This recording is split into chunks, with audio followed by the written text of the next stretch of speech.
Buenas a todos Eurofans, sean bienvenidos a una nueva entrevista en este canal de YouTube de Eurorelinchu. Les saludo a Mar Betancor. Seguimos con nuestro periplo por los participantes del Paraíso del Cantautor, también conocido como el Festival da Canção 2024. Hoy está con nosotros João Couto. Hello João, how are you feeling? I'm okay. Thank you for asking. First of all, thank you so much for accepting our invitation for talk with you. Before starting talking about all the Festival da Canção and Eurovision stuff, I want to know about yourself first. How your career started, how developed until this Festival da Canção. Okay, so how do I present myself? Well, first of all, thank you for the invitation. I'm very happy. I think this is the first not Portuguese interview I give, so kind of nervous. I hope it go. I hope I talk well. But well, my name is João Couto. I'm a singer-songwriter from Portugal. I started to become a professional musician about 8 years ago, maybe. I always wanted to be a singer, always wanted to be a musician, and basically I gained the opportunity to start working in music full time when I won Portuguese Idol, Idols, in 2015, and basically from that year forward, I started to work on my first album, and then I started to write songs for other people, and I've been working in music ever since. Is your first time trying to participate in Festival da Canção, or this year just the RTP calls you to participate? I already participated in Festival da Canção in 2019, but it was a very particular case. I don't know how on par you are with this, but in 2019, I was invited to sing one of the songs in Festival, and Festival was already ongoing. Like the songs were out. I can't remember. The songs were out already. The singer who was supposed to sing the song I ended up singing, O Jantar, is Marlon. Marlon is the lead singer of one of my favorite Portuguese bands, Os Azeitonas. And he was supposed to sing the song, but because the band had a concert scheduled for the day of the semifinal, and it was already a contractual thing. It was already going to happen. That I ended up being the second choice of the songwriter of Pedro, and against everything I expected, I ended up participating on that year's festival. And it was a surreal experience. It was really cool, and it came in a perfect time in my life because that edition of Festival da Canção really gave a little jolt in me and in my career, because I was in a phase where I was kind of stuck musically and artistically, and Festival da Canção really opened my eyes to what I could do. And Pedro, the songwriter, ended up producing the album I released in 2021, which is called Boa Sorte. And from that moment on, I really got the little, how do I say this? I always felt like, because I envied the creative control that the songwriters had on Festival da Canção, and I'm a songwriter as well. So I basically looked around at the time I was at the festival, thinking I would love to come back here, but as a songwriter, I bet it's super fun, even if I don't end up singing the song. The whole idea of constructing the performance, because I didn't knew that the songwriters had a say in that, but they do, and that was really exciting. So that was a thing that was always in the back of my mind, but it never was the right time. I didn't have the right song, and I knew there was the free submission thing, because in Portugal, the majority of the songwriters are invited directly from by RTP, by the broadcaster, but there's like 5 songwriters that are free submission, and I had this song, the one that's on the festival, Quarto para that I wrote for my next album, and it was a 3-minute song. So I was like, let's send it. Whatever happens. And I actually wanted to send it the year before, but right before I click on send, I got scared and I was like, no, the song's not good enough. I have to change this and this and this. And it was like the last possible day that I could send the song. So Uh-huh. I basically postponed it for the next year when I felt safe, a little more safe with the song, or if eventually I got an idea for a better song, or I don't know.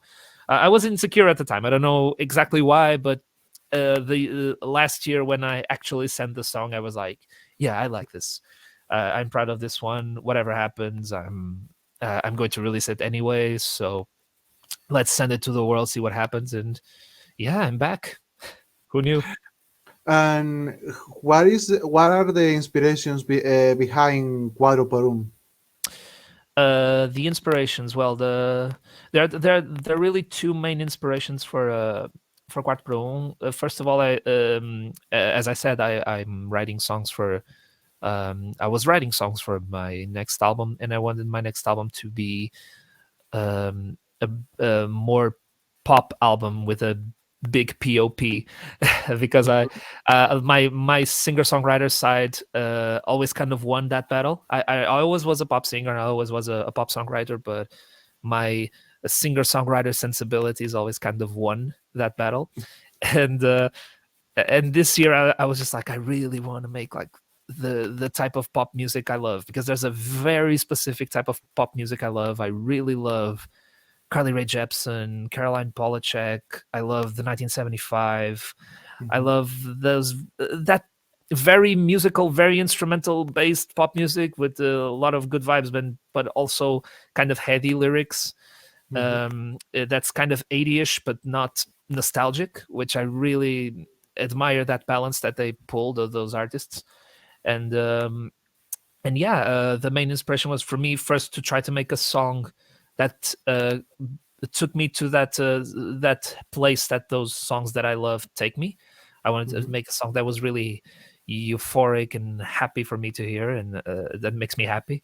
I'm a very selfish songwriter in that way. I really just like to make songs that I like to hear, Yep. and then I think of of the audience, which I don't think it's a very which in hindsight is not an intelligent way to write songs, but it's mine.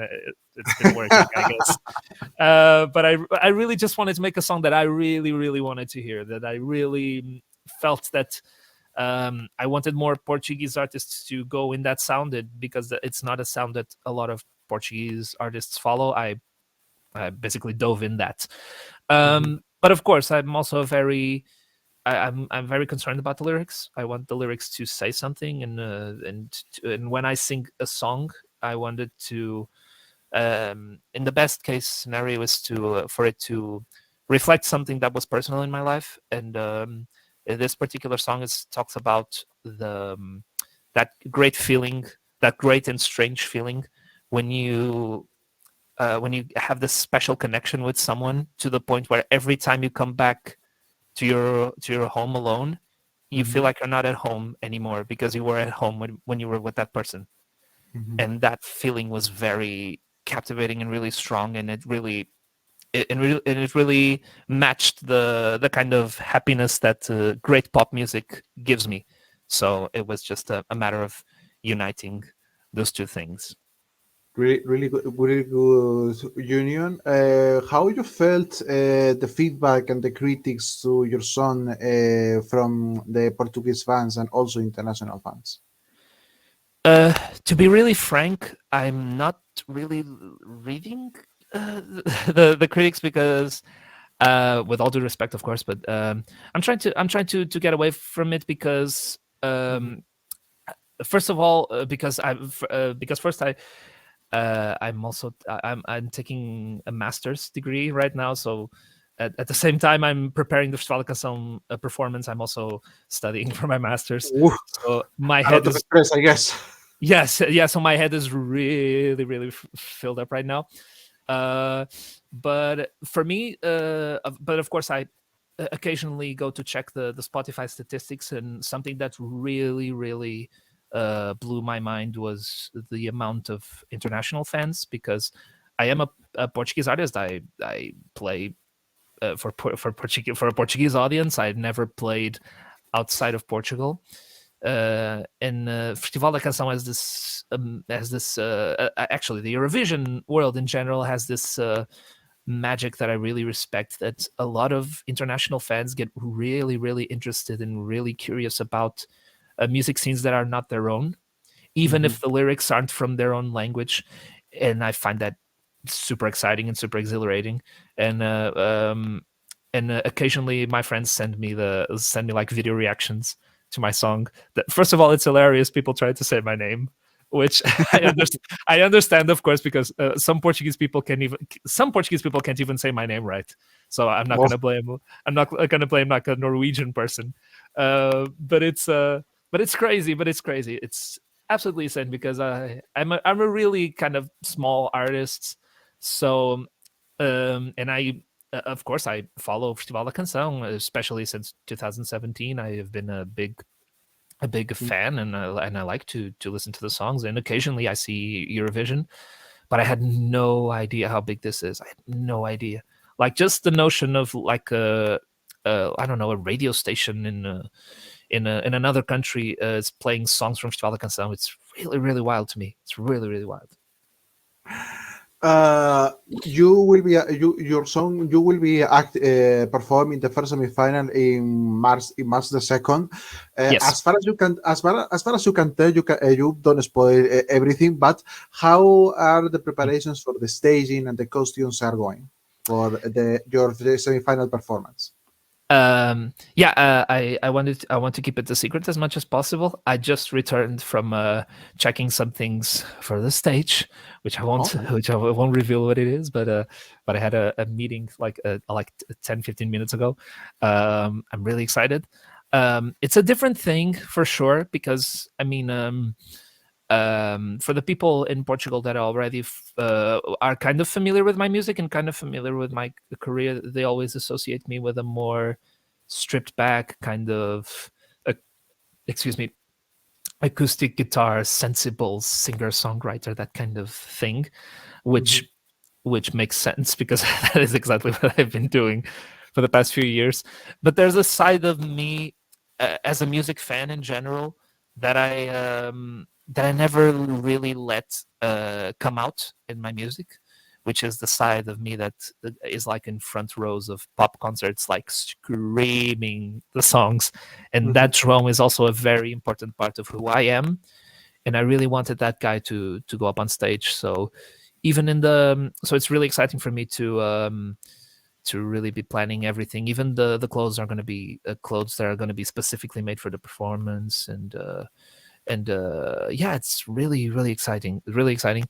I wish I could tell you more without like spoiling the surprise. But yeah, it's something that I've been scheming for some time. It's really really in line with what I wanted to do for my next album, which is it's more with a more like a pop sensibility, I guess. But obviously, like my main thing as an artist is always just to try to balance these two sides of me, the more intimate side, the more sensible side, and the one that really likes big pop music and likes to have fun. And the big challenge is try to find the perfect balance between the two of them. And if I play my cards right, if the performance goes as I plan, you're going to see the two sides on stage on March. I hope so. We hope so too. Talking now about the whole contest, in the presentation in Spanish, I said that this year is the singer-songwriter paradise, because all the songwriters sings their songs for first time in the history of Festival da Canção. How you feel like that, and of course, besides your song, what are the songs that are your favorites from your teammates in this year? So that's something I'm really proud to be a Portuguese person because of that, because I think it's awesome that RTP has this approach since 2017 of really giving a platform to artists and songwriters, which is something that I feel like we need to talk about more specifically with the way music is shared digitally. because the credits for songwriters are not completely fair. So I'm very proud that RTP has this approach and really gives a stage to creative people, and the way they select the people, I think it's so interesting because they select people from all backgrounds, from people that you couldn't even imagine that they would go to something like Eurovision or would be interested in going to something like Eurovision, but they bring their very own artistic vision, and I think that's awesome.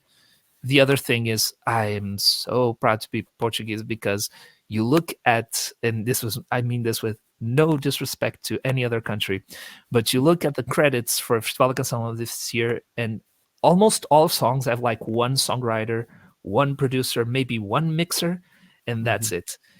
And you look at the selection, it's also diverse and people completely shooting out of completely different directions, and they all have amazing qualities. The lyrics are incredible, the vocals are incredible, it's all so well mixed and well recorded, and it's like 2 or 3 people working in a song. And that, I think, that makes Portuguese artists the most badass artists in Europe. Like we're in a country that in general doesn't really pay a lot of attention to artists, the audience and the politicians. So the fact that we, with so little resources, we deliver final results like the ones we see in the 2024 selection this year, I think it's something to be incredibly proud of, and I'm so proud of the other artists in the race. To talk about favorites is so hard. It's so hard because the Portuguese music scene is really, really tiny.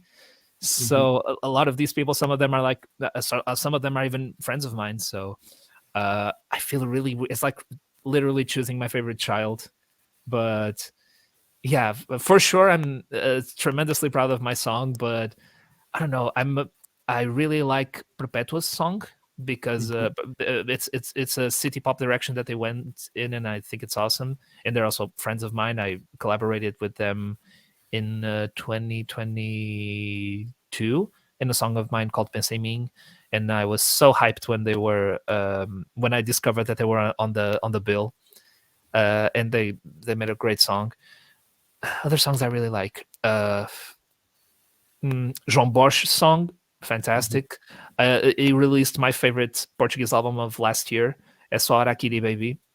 Incredible album.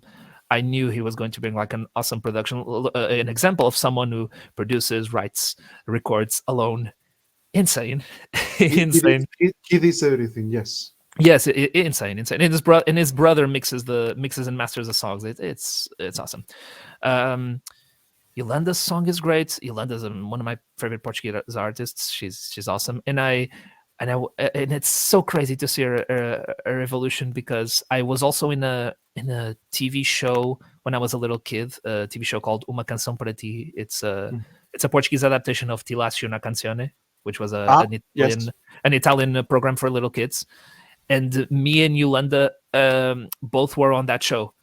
We are the only people that were on that show that are now on Festival da Canção. And when we were at the press conference, we were discussing that, both of us, like, isn't it crazy how the years went by? This is where we are right now. I mean, we're both authors and songwriters, and we have such different visions, and she's killing it. She's just absolutely killing it. She released an EP last year that's awesome. Rita Onofre's song is so good. It's so good. I agree. It's so good. I love that song. It's probably the song that most shocked me when I listened to it the first time. I sent her an Instagram message saying, like, God damn it, Rita. God damn it. Really good song. Really good song. I have to look at there's so many. I feel so weird because I feel like I'm excluding someone most probably, but it's a really great year. God, it's a really great year. What other songs that I really liked Left's song. I think the songwriting in it, the lyrics are awesome. Awesome song. Another example of a person who produces himself. It's Portuguese people, man. Portuguese artists are fucking badasses. It's amazing. It's amazing. Yeah, there's so many. I really another song that really surprised me was Rita Rocha's song. Rita Rocha's song is awesome. I also loved it. Especially like the more rock side that she shows on in the last song, because she's a really big artist in Portugal. She plays on radio all the time, and Mhm. she really with the song kind of, I feel like, made a massive evolution, and it's awesome. I think it's great. There's so many. I could be gushing about everyone else's song here for So hours. Just be normally, really annoying. normally we did an analysis of Festival de Canción. You can do it for yourself if you want. Normally we have. No, no, it's okay. It's okay. It's okay. I think that the Festival de Canção 2017, and especially the win of Salvador Sobral in Mhm. that year, impacts you in your impacts yourself, not only in your life but maybe in your music career. Mhm. Yeah, Salvador's victory was, I think it was a really good turning point here in Portugal, in the sense that, first of all, I think the whole strategy of changing Festival da Canção in 2017 to be more focused on the authors, I think, was a brilliant move, and something that the Nuno Galpin, which is the president of Antena 1, Mhm. something that he said about that change was, oh, that the plan was to change the festival this way, so that maybe in, I don't know, 5-6 years we can produce an Eurovision winner, and they got it right at the first year, which is insane. Yeah. And the only big change that they made was, let's make a festival that actually showcases what Portuguese music is today, because of course I understand the perspective of some Eurovision fans that, oh, you have to make a song for Eurovision because it's a competition and you have to be competitive, which, sure, I guess, but the I don't know, no other artist in Portugal, when they write songs, are writing for the charts, are writing for the radio, are writing for Mhm. that, or the ones who do normally don't produce incredibly interesting music. Like the best Portuguese artists, the ones that really drive the Portuguese music scene, don't think of music in those terms. It's not a competitive thing. It's an expression kind of thing. And when you see an example like the one in 2017, like, you have a really vast styles, a vast array Yes. of styles, and it's amazing how the most calm, subdued, and beautiful song on this selection kind of reached people's hearts, and I definitely was one of those people. I remember at the time, I don't know if you guys have this notion or not, but at the time, we didn't hear the songs before the live show. All the songs, the first time they were played was Uh-huh. in the live show. Yeah. So I remembered we were listening to, I was seeing the Festival da Canção live and in my house, and when Salvador's song came on, it was so shocking that we were talking on top of the songs, like, oh, that person is dressed like this, oh, that person is singing like this, oh, I knew that she was going to bring a song like that. Everyone was like throwing comments when a Sí. Marca Los Dois came on. Everyone just shut their mouths. Everyone was like, what is this? Uh-huh. It was really one of those magical moments. It's really insane, and I think it couldn't have happened if the songs weren't played for the first time in the live show. I Mhm. think in a way, it was really beneficial for it. And yeah, I remember when Salvador actually won Eurovision. Of course, most people in Portugal were watching Eurovision. Some of them were celebrating Benfica's championship, and I think the Pope was here too. It was a crazy day. It was an insane day in Portugal. Like everyone, everyone who had different tastes, different things in their lives, like, they all had something to do. They went to see the Pope, or they were singing Eurovision, or they were singing football. Everyone was entertained that day. and and I remember I cried when I saw the Salvador one, because I was like, oh, you can actually make a song like the ones you like to make, you can just go to your guitar, make a good song, and it could reach this kind of people. Like, you don't Mhm. need to make, of course, I'm saying this, and I love pop music, I love big shows, I love fireworks, I love all those things. I'm not the kind of person that's like, oh, if it's fireworks, it's not music. No, different strokes for different folks, and Mhm. sometimes I also enjoy big pop shows, of course. But it was really invigorating as a creative to see that, oh, you can just go with a song that you wrote in your guitar and is a song you believe, and Mhm. have no intentions of it being a big thing, and it can reach this kind of audience. It can reach everyone, in sung in Portuguese, a Mhm. language that most that the world audience in general ignores. Like most people, when they think of Portuguese, they associate it with Brazil, which for good Yes. reason. They have amazing music, but to have a song so well sung, so well written, like everything, it was really eye opening. And in Portugal, I really felt like a lot of artists, like Festival de Canção was something that a lot of Portuguese artists did not want to go. Was a thing that people thought it was kind of lame. Yeah. When Salvador won, everyone just kind of went, "Oh shit, we can actually do something that's real to us, and this can work. Yeah, let's Mhm. give it a go." And you can see like Festival de Canção is really a, as you said, I think the term you said was perfect. Is It's a paradise for singer songwriters. It's for Mhm. people who are creative and want to showcase their artistry. And if you want to sing the song, you can sing the song. If you don't want to sing the song, you can give it to someone else. This year.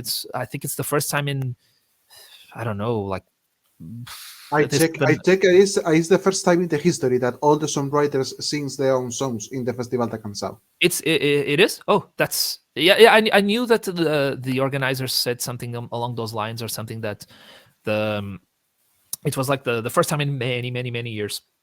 The only Mhm. thing that's kind of similar that happened was like in 19 I don't know, 72, 73, or something like that, where there was only one singer for all of the songs, which was Carlos Ducar. Uh-huh. Carlos Ducar sang all of the songs of the festival. Every song had a different songwriter, but he was the performer of all of them.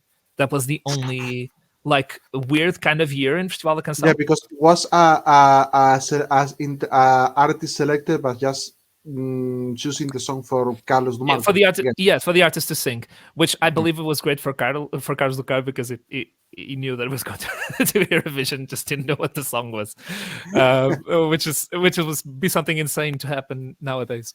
But yeah, but I think it's really cool, and I think this is the 60 or 50-year anniversary of Festival de Canção, so it's really cool that it's a year that where every artist is the songwriter of their own song.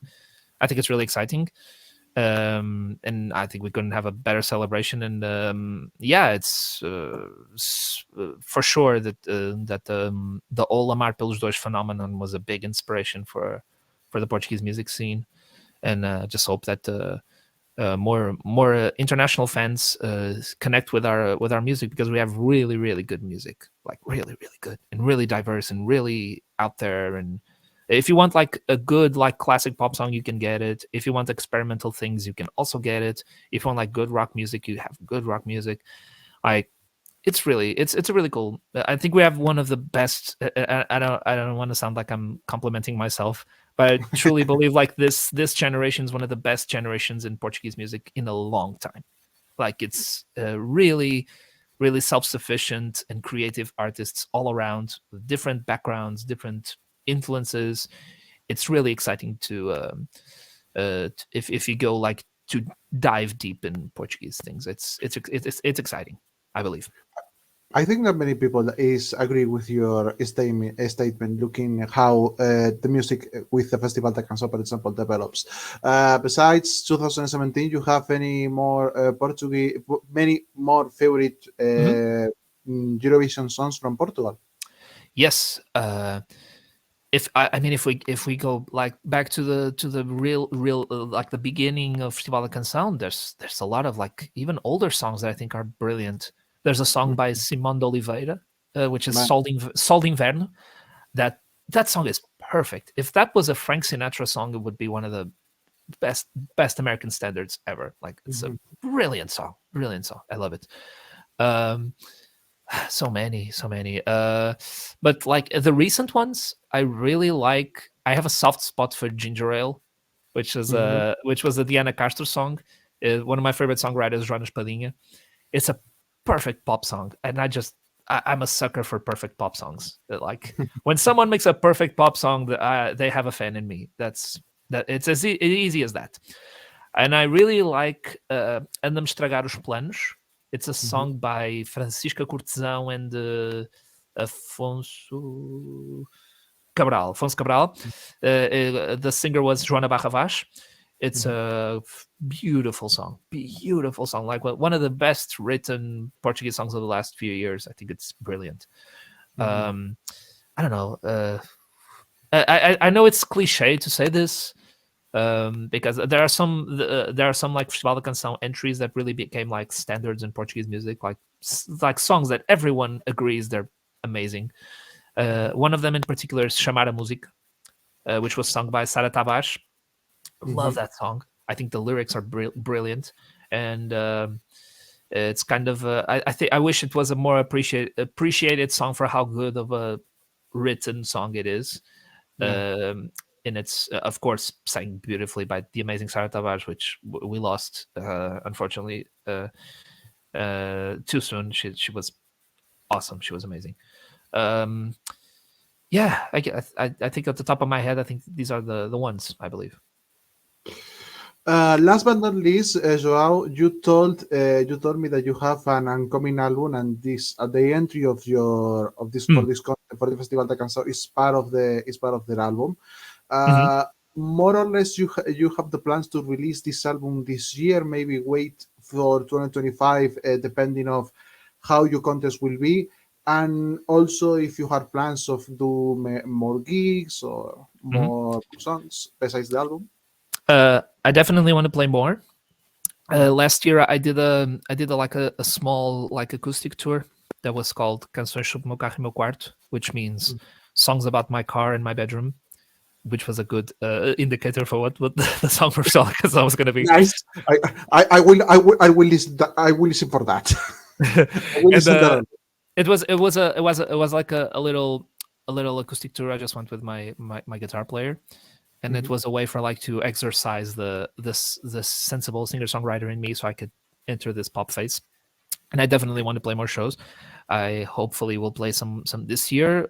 Try to test like these new songs that I've been writing.